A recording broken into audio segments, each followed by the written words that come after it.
Many of the struggles in the Middle East over the past century can be tied back to the Sykes-Picot Agreement. Drafted in the final years of World War I, the Sykes-Picot Agreement was a secret document negotiated by British officer Mark Sykes and French diplomat François-Georges Picot.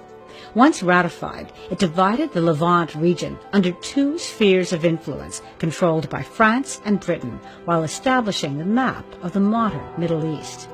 After the fall of the Ottoman Empire, the borders drawn in the Sykes-Picot Agreement were signed into law with the Treaty of Sèvres in 1920. While originally setting aside sovereign Kurdish territory, Turkish nationalists protested aggressively and went so far as to relocate thousands of Turks into Kurdish-majority regions.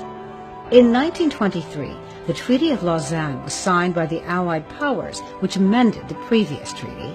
Forming the present-day Turkey, Lausanne set the northern borders of Syria and Iraq, separating ethnic groups and effectively ending the dream of a sovereign Kurdistan. Today, more than 30 million Kurds and millions of Assyrians, Yazidis, and other stateless ethnicities straddle the borders drawn by Mark Sykes and François Picot 100 years ago.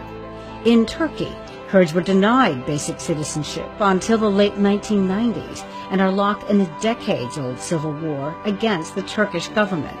In Syria, Kurds have lived without cultural or linguistic freedoms for decades under the Assads and were not granted full voting rights until the Syrian civil war broke out in 2011.